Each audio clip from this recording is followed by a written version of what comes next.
mayam aina video makak thengna jaiba si video se hana amta yeng minute sine mayam su tabiu aina mana ngangi ba mayam se mayam su tabada mayam ge comments ta kari lege haibado mayam su comments ta thada biramu ko adu tamina siko akoi gi inaw ibe ma haigadra isi ibe ma haigadra mana ngangi siko yamna hai singna yamna smart oina di hai ko adu yeng minasi ai chanu pise doctor oyan ge na angzitani train to wa horam lai raba sel bai zada wa akoi di pesa me am hai jilaga doctor tamuraga saida me bagi pusi bu besu letana kang tumit kum makut khubak ta thamlaga pet me laga hatok liba moi sing daga nen lamba thingnan ge doctor ma oil phangong tra su nurse faudi oin ma ngamni ge no khoi so na tra aduna yam lai dai nurse ni ID ga na mu survey kangbu khara mi loina mak tinate ko mi naga wa hangbada ga kumbirak ta ba hangdang jularaga nei so to ba aduga angang pokpa yawa is nurse ki mathau nei singdok pa jamba asigumba gi hoi wa di wa nai ni aduda cha thakna ba mi condition khangdana ko cha thakna ba adigi pesa pa lising ama jonga kaina to ba adum leina adum singdu lamba thengai na hange hela ya roi da bai cha no pi ni thadoke mathak makha olan ge ni di husi ai mangai ri ka na tikatna haigatna cha adu mayam tabiri ko khoi gi inaw ibe ma haigadra khangdre khoi gi yamna inaw ibe ma se yamna talent leiba mali yamna talent su leiba nga mali adegi ngangba sakpasu yamna hai tare ko yamna smart hoi hai tare ai gi mod oina ko kaino haidi khoi ehan hambada aina haizening baje sine ba asuk pikliba angang se mana train tawrini haidana angang sida yetum pairaga hidak kaphanlaga social media da hape ba number 1 khoi ehan bada inaw be mana yengbi gada ba se khoigi angang yetum pai ba haiba se karama sahi kya dagi pai ba yai samana mana tawri ba thabak to sahi kya dagi ka pa yai haibado aduma inaw be ma hana khangbiro ko inaw haizerage koi dagi sahi akhara di angang male aduga nang hairibado adaidane hoi nang hairibado pendabagi asi ana yaubagi miyam yaunabagi oirambadi yai ko hospital waradi asiba khara ahingba khara haibase loina ba yawani doctor tami ngai se ko tama iba doctor ngai se ko paisa yam thadaraga tami nang haida chumi chahi yam mangi doctor matam da sahi 10 hena changi ko aduga nang paisa yam na thadaraga miyam paisa thadaraga doctor tamaga lakpa singna makhukhubak ta hapaga pet met aga ga hale haiba wahai do inaw bema hemali adugi wahai du de ko nasin haisia nangna puthorei do social media dani nangi ngasi hairiba nangna doctor paisa miyam thadaraga doctor tamaga la iba mayam duna makhukhubak ta hapaga pet met aga hatu I hariba wahaido adugi doctor singduna ne nang narakpa matam dane inaw bma se narakpa matam dane thawaido adugi doctor singduna kandoini doctor tami gai se ko mi hat ke haina tam bane de ko mayam sigi thawai sibu kannaba mayam sigi mating pangna ba haidana thoklaga tammi bane doctor tammi ba mayam tammi se moju mi hat ingpote afaba ngakta uheningi ne mai gi maming mingchat purar aningi ne adu doctor duna tawdudi yamna phai mana tawba thabak dudi yamna madi phajana patient yengbani phajana magi feedback to pamine manungda karigumba khara inaw ibe muhina khangdaba khoigi hospital gi manungda oiba khara leiba khara leinarabani masida inaw ibe mana nganga puthoga ngangi do aigi wakhanda di yamna lali haina chama lani haina ai haijage nangna madu haibagi nangi right su kemta leite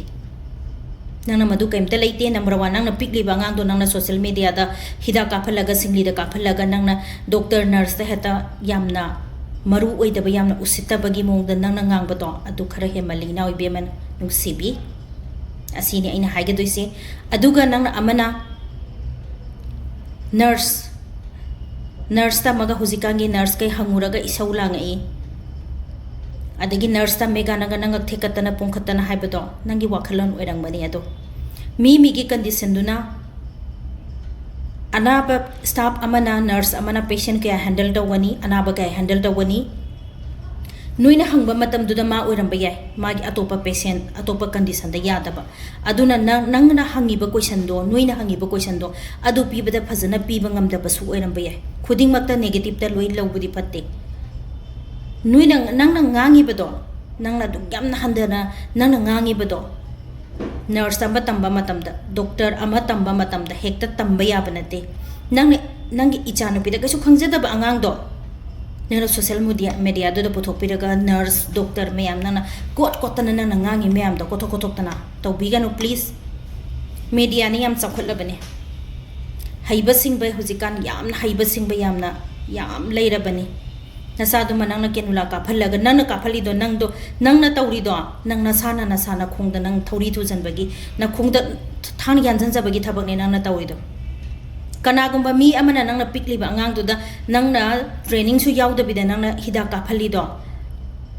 nang oina nang na khong na sa gi na khongda thang yan janjabani nang na video namjare do adugi saruk bidi ne inawi bema na se hoi su ne video yam namme yam ngange yam tawe me yam yam ngange adoi ta so migi admana migi profession da pallaga ne migi profession da pallaga du yam hanthana usita na ngang ba tawrangan tawganu tawbiganu yam halai su heramba ya inawi be mase social media di yamna ya views yam ba ya ama yam ba ya do inawi be magi wahai do khare hemalle si haning ba kana su yaw pote aduga nurse na angang pokpagi matangda achaman adudu ga haiba panghai haijan bigano adumana panghai haijan bigano khangbi da bida migi paw thang lawraga nangna santu ga nangna ngang ba to adu to bigano yam chakhola bani matam si nawi bem like am heram biyai adugo na jena khan bada nang lai su di khara watle like budi haiba nang lai su khara watle ba sahi kaya suraba angang na ketum pai biyai training yaw da ba mina aduguma thabak tawba yai de habsa nang khangba khara watla mane hidaka pa haiba khatang na nurse oigani segai ba phot pa haira ba swai da tatle adu phot pa haira ba doctor ni haiba adu na te ko ina be mana gyan ta ka da base mi mana doctor tamba da sahi tara sangi se nurse mana nurse amba matam da sahi mari makhai manga sangi se kaino yen hat pa dongna nga hat pa dongna popok ka clean banate mi da ne tawra ka de mi da akhoi su ne ai isamak nurse ne nang ngangi do ai isamak nurse ne mayam ai mana hai basida aina khumi base hemantar ga de mayam lade dum hai biram media da nang na dum aina ngang bado adu nang khara phajaba wale kharda nate nang yam phajaba wale ina be mayam hai basing ba oinam bayai ina be mase adu ina be me ge video sai mamang da amta thengna jagidri adu pikli ba ngang du da nang na use tawra ka dum aina nang na hayeng hujikan mga thekatana no tawriba ngai thek minors oire adu oire na thekaliba miyam du revenge lawhangi adu nangi koktu da nang khali do na aphaba things khan batamo nang na aphaba things to khalaba nang na aphaba thabak tawraba igi chana aphaba tambani adu mana nang na hujik dagi revenge lawbugi wakhando hoi akhoi di revenge ka se haiba buk thok tre ne khoi di lai haijadamni na nang na revenge lawbana hairi do revenge launa haiba nang wakhalon amada khalamba yai adu nang revenge haire ba wahai do adu di sathina lale adu mangak thekaliba mayam se adu gi moi masa masu da isana hayeng kano tawrakanda lairo do ribe isani hayeng revenge lahongi nang na sa do nang appreciate tawna ba mama tawno nang imung da sum haijaba nang gi chakhum da nang na phamaga sum na sa da haijaba do adu na makhallam ne media da ne ba nang puthorai do ai thabak haire ne ai atopa thabak ai gi isa gi profession se natab atopa thabak ama ini isam sam na haida ai se oja gi maram de yam haire ni angan like ta ba yam haire ai teacher haiba heta yam thate mi gi profession engineer gi thabak tawba matam de engineer gi computer gi amagi maram de ai haire na yam haire na khalaje ba ai engineer heta oiba yab na de nang nang gi na sa do hida ka pa haire na nang heta doctor oiba engineer oiba to heta yab na de mi gi profession do pikkera chawgera wai set ba gi thabak tawgera दगी dusting तौबगी थबक तौगेरा एनी hospital तौरी बजे मी खुदिमक से अमना cooperate तौरगा अमना respect तौब तौगदमने नंगना मिंगोंदो respect तौतादी नंगोंदा मसा मथंदा रेस्पेक्ट तौरगदमने अदुने हाइजेनिंग बसे मैम आइना हाइगे बजिदा लानगी बयावता so ma'am गाकपिगनी अदुगा इनाउ इबेमगे वाहिस yam नुंगाइतबदगी ngarang ngang thengabani adu ngarang dei thabak tu khara chingare aduna ai ngasi direct hospital dagi ai samang nurse ni na ai suman haribo wahai ga do nungai te ai gi medical line da mana ngangi ba mayam to khoisu yam na nungai ta ba pen da ba hai ba do ai su ingon da yawi adu gi da mak tani ngakpigani ma